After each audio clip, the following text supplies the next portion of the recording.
Prêt? Allez. Les animaux sont une source inexorable de découverte et d'étonnement. La girafe ne déroge pas à la règle. En effet, avec l'évolution et la sélection naturelle, elle a hérité d'un coup de près de 2 mètres de long.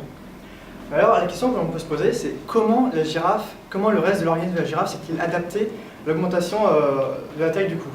Alors c'est ce que la NASA s'est demandé, entre autres, lors de recherches sur les effets de la gravité sur la circulation sanguine. Et donc alors, comment fait-elle pour irriguer son cerveau? Eh bien c'est très simple, elle a une pompe beaucoup plus grosse que la nôtre. La girafe a un cœur de près de 11 kg.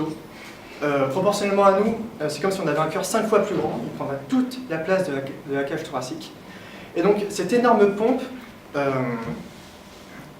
un battement un pouls de près de 150 et brasse 60 litres de sang par minute.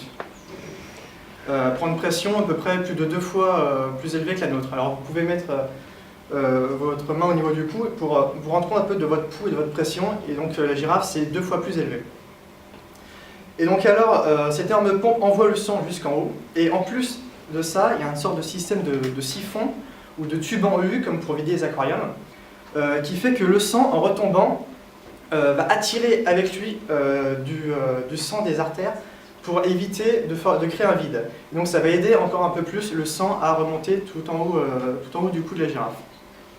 Donc alors on peut se poser la question, qu'est-ce qui se passe quand la girafe baisse la tête pour boire ou pour manger quelque chose au sol?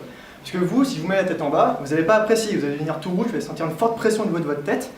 Ben, la girafe, si elle fonctionnait comme nous, et en baissant la tête, soit elle pourrait ne plus relever la tête, soit elle tomberait carrément dans les pommes.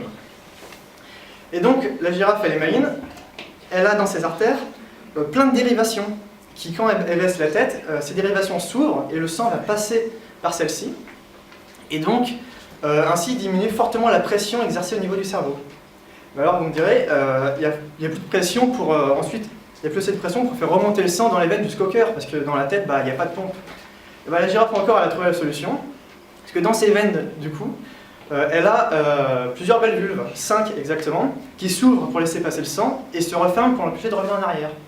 Et donc, ainsi, pour faire passer le sang d'un compartiment à un autre, la pression demandée est beaucoup plus faible.